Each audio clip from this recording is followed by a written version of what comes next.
te haré una pregunta muy sencilla. Si entre dos puntos A y B tenemos 300.000 kilómetros de distancia, ¿cuánto tiempo tarda la luz en llegar del punto A hasta el B? ¿Estás seguro? Durante el vídeo veremos si es correcta tu respuesta. La velocidad de la luz, el número mágico. Hay un número en la física que parece casi sagrado: 299.792.458 metros por segundo. Es la velocidad de la luz en el vacío, un límite absoluto, una constante universal, el número que define el tejido mismo del espacio-tiempo. Además, increíblemente, es un número exacto. Pero aquí viene lo extraño. En realidad, nunca hemos medido la velocidad de la luz en una sola dirección.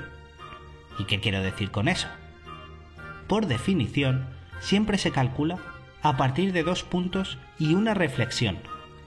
Solo hemos podido medir su viaje cuando hay un trayecto de ida y vuelta, lo que nos lleva a la siguiente pregunta. ¿Y si la luz no viaja a la misma velocidad en todas las direcciones? ¿Es posible que la velocidad de la luz no sea simétrica en el espacio? Hoy vamos a pensar en una pregunta que puede parecer absurda, pero que nadie ha podido responder aún. ¿Es realmente la velocidad de la luz lo que creemos que es? ¿Cómo hemos medido la velocidad de la luz antes? Uno de los primeros intentos fue el de Galileo Galilei, quien intentó medir la velocidad de la luz con linternas y asistentes, ubicados en colinas separadas, a cierta distancia. Pero la luz viaja tan rápido que el retraso es imperceptible. El primer experimento exitoso para medir la velocidad de la luz lo hizo el físico francés Hippolyte Fizeau en 1849. Usó una rueda dentada giratoria con un espejo ubicado a varios kilómetros de distancia.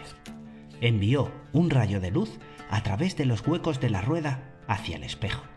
La luz se reflejaba en el espejo y volvía en dirección a la rueda. Si la rueda estaba girando, en lugar de pasar por el mismo hueco de ida, la luz podía chocar con un diente de la rueda y no regresar. Ajustando la velocidad de rotación de la rueda, encontró el punto exacto en el que la luz lograba pasar en la ida, pero no volvía porque la rueda se había movido justo lo suficiente para bloquearla. A partir de esto, pudo calcular cuánto tiempo tardaba la luz en recorrer el camino y, conociendo la distancia, estimó su velocidad en aproximadamente 313.000 kilómetros por segundo, un valor sorprendentemente cercano a la convección actual. Michelson y el experimento de los espejos rotatorios. El físico Albert Michelson llevó la medición de la velocidad de la luz a otro nivel, con un método aún más preciso. En lugar de una rueda dentada, usó un espejo rotatorio con múltiples caras, generalmente un hexágono u octógono, lo que permitió medir tiempos con muchísima más precisión. También se reflejaba la luz en un espejo que hacía volver el haz de luz hacia el espejo rotatorio otra vez, haciendo que se reflejara de nuevo hacia el individuo que lo observaba. Ajustando los ángulos de reflexión y la velocidad de rotación, consiguió un resultado increíble de 299.774 kilómetros por segundo, casi idéntico al valor real. El problema de la medición en una sola dirección. Los experimentos que hemos visto tienen algo en común. Miden la velocidad de la luz de ida y vuelta. Es decir, envían un rayo de luz hasta un espejo lejano y esperan a que regresen para calcular su velocidad. Pero aquí surge un problema. ¿Qué pasa si la luz no viaja a la misma velocidad en ambas direcciones? ¿Y si la luz no es simétrica? Imaginemos que la luz viaja más rápido en una dirección que en otra? No podríamos saberlo, porque lo único que medimos es el tiempo total del trayecto completo. Para entenderlo mejor, pensemos en esto: un mensaje enviado al Sol. Se dice que la luz tarda 8 minutos y 20 segundos en llegar del Sol a la Tierra. Pero esto es solo una suposición, porque nunca hemos podido medir la velocidad de la luz solo en la ida. Si la luz tardara, por ejemplo, 7 minutos en ir y 9 minutos en volver, el resultado total seguiría siendo el mismo: 16 minutos de ida y vuelta. No podríamos notar la diferencia. El problema es mucho más profundo de lo que parece. Si no podemos medir la velocidad de la luz en una sola dirección, ¿cómo sabemos que realmente es la misma en todas partes? Veamos otro ejemplo. Estás en Marte y te dicen: a las 12 te voy a enviar un mensaje. Cuando lo recibas, como suponemos que tarda 10 minutos, entonces serán las 12:10. Ajustas tu reloj y envías un OK cuando lo recibes. En origen, llega tu mensaje, analizas y dicen: bien, son las 12:20, todo OK. Pero en realidad, podría haber tardado distinto en cada trayecto, y tú sincronizar mal tu reloj, ya que trabajamos con una suposición de tiempo para la primera sincronización. En promedio sabemos que tarda 20 minutos, pero no cada trayecto individual. La velocidad de la luz es un promedio. Como nunca hemos podido medir la velocidad de la luz en un solo sentido, lo que tenemos es un valor promedio de ida y vuelta. Así es como lo definió el propio Einstein, y esto nos lleva a una idea fascinante. Si no podemos medir la velocidad de la luz directamente, ¿qué tal si en realidad es instantánea en un sentido y toda la demora está en el reflejo o en la respuesta? Es como si la luz estuviera ya en todas partes y solo notáramos su eco. La suposición de Einstein, la simetría de la luz. Aquí entra en juego Albert Einstein y su teoría de la relatividad. En 1905, Einstein propuso un principio revolucionario. La velocidad de la luz en el vacío es la misma en todas las direcciones, sin importar el observador o el sistema de referencia. Pero hay algo curioso. Esto no es una conclusión basada en un experimento, sino una suposición. Einstein asumió que la luz se comporta de manera simétrica en todas las direcciones. Adoptó la simetría de la luz porque le convenía matemáticamente. Si hubiera elegido otra convención, toda la relatividad especial se tendría que haber reescrito de otra manera. Sin embargo, la expansión del universo o regiones con gravedad extrema no encajan en sus formulaciones. Si la luz interactúa con el tejido del espacio-tiempo, ¿no sería lógico que su velocidad pudiera cambiar en estos lugares? En un universo en expansión, ¿viajaría la luz más rápido porque el espacio mismo se está estirando? Eso abre la idea de que la luz no es simétrica. Cerca de un agujero negro, donde el espacio-tiempo se está deformando, ¿realmente sigue viajando a la misma velocidad?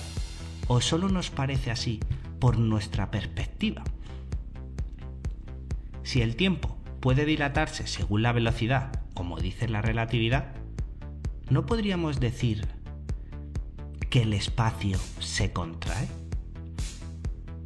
El tiempo es una invención humana. Sin embargo, el espacio no. Este es el punto clave. El tiempo, tal como lo medimos, es una construcción mental, mientras que el espacio parece ser una propiedad fundamental del universo. ¿Qué pasa si en lugar de ver el tiempo como algo que cambia, entendemos que lo que realmente está cambiando es el espacio? Los objetos masivos no es que curven el tiempo, sino que crean espacio. Su existencia desplaza y moldea el tejido del universo, y el tiempo solo es una medida de cómo percibimos estos cambios. al igual que la gravedad, el tiempo podría no ser más que una consecuencia del fenómeno real que hay detrás. La manzana cae, los planetas se mueven y el universo se expande. 3 consecuencias de un mismo fenómeno, la estructura del cosmos. Esto cambiaría completamente nuestra visión de la relatividad. En lugar de decir que el tiempo se dilata, podríamos decir que el espacio se redistribuye. En lugar de ver la luz como un límite de velocidad, podríamos verla como el reflejo de cómo el espacio se adapta a la existencia de la materia. ¿Y si la luz no es el límite, sino la base? Lo que estamos explorando aquí no es solo una cuestión de velocidad, sino la propia naturaleza de la realidad. La luz podría ser instantánea en un sentido y solo parecer tener velocidad debido a nuestro método de medición. Es parecido a lo que queríamos contar con el efecto de doble rendija. La luz son fotones y su onda es la huella que deja mientras se mueve por el espacio. El método de medir decidirá si medimos un fotón o su rastro, pudiendo registrar ambas en un mismo experimento al ser como una dualidad. La expansión del universo podría alterar su comportamiento más de lo que creemos. Si el universo tiene un vector velocidad, no es tan descabellado pensar que la velocidad de la luz en la dirección de ese vector de expansión debería ser mayor que en cualquier otra. Si ahora suponemos que todo es luz, entonces la luz no es un objeto dentro del universo, sino el propio tejido del universo. El efecto fotoeléctrico sería una explicación de cómo generar materia, fotones, a partir de excitación electromagnética de alta frecuencia. Esto abriría la puerta a la llamada energía libre o ilimitada, extraída del propio tejido del espacio, tal y como el propio Nikola Tesla decía. Si os gusta este tema, podemos hacer un vídeo sobre energía libre o sobre Tesla. Ponedlo en los comentarios. ¿Qué es real? Para cerrar, preguntémonos lo siguiente. ¿Y si la materia no existe?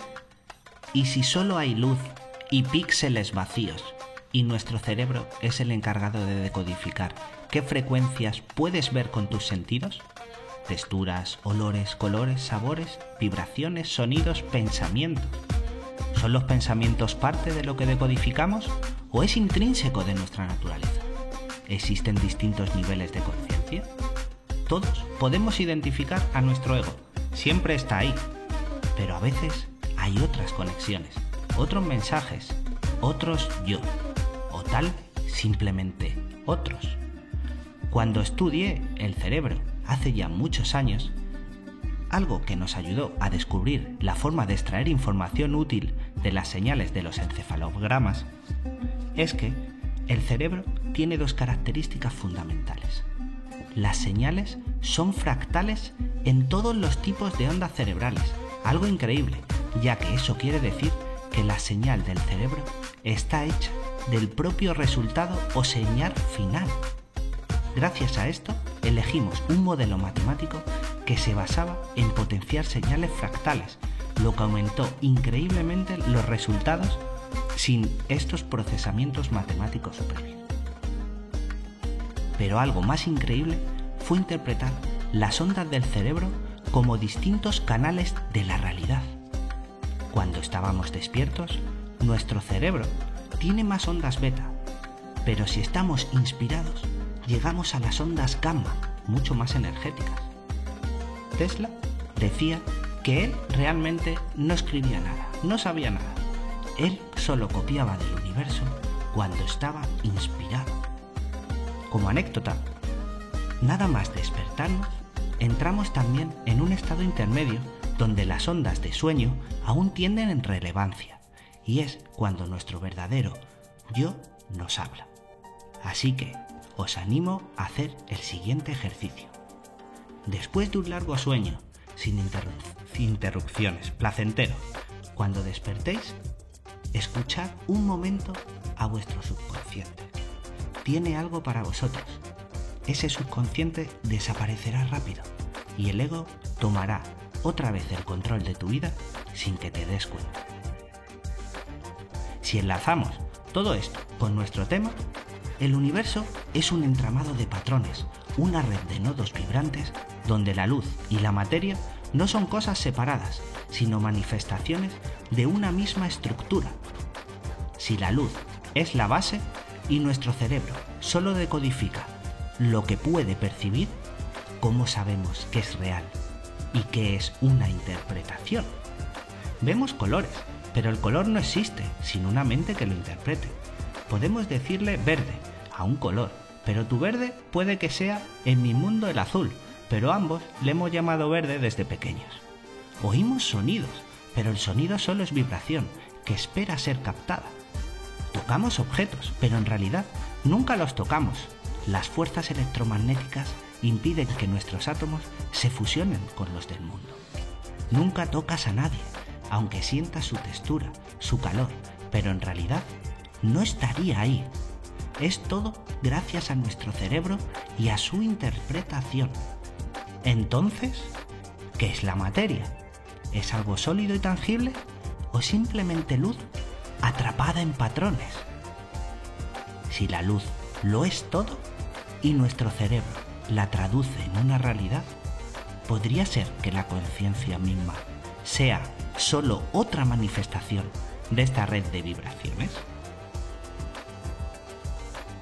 Y aquí la pregunta final.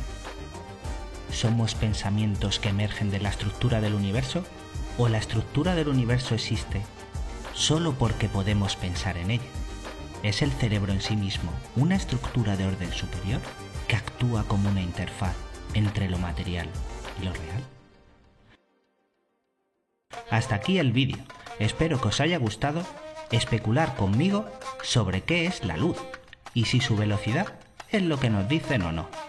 Como habéis visto, la respuesta a la pregunta inicial no es tan sencilla, porque en realidad nunca hemos podido medir la velocidad de la luz en un solo trayecto. Si hubiéramos dicho cuánto tarda en ir de A hasta B reflejando en B, entonces sí, 2 segundos hubiera sido la respuesta correcta. Pero para este caso solo podemos suponer que es 1 segundo. Si habéis llegado hasta aquí, muchísimas gracias a todos. Dadle al like si os gustó y suscribiros si queréis más vídeos como este, donde las preguntas son los protagonistas. Un abrazo y paz para todos.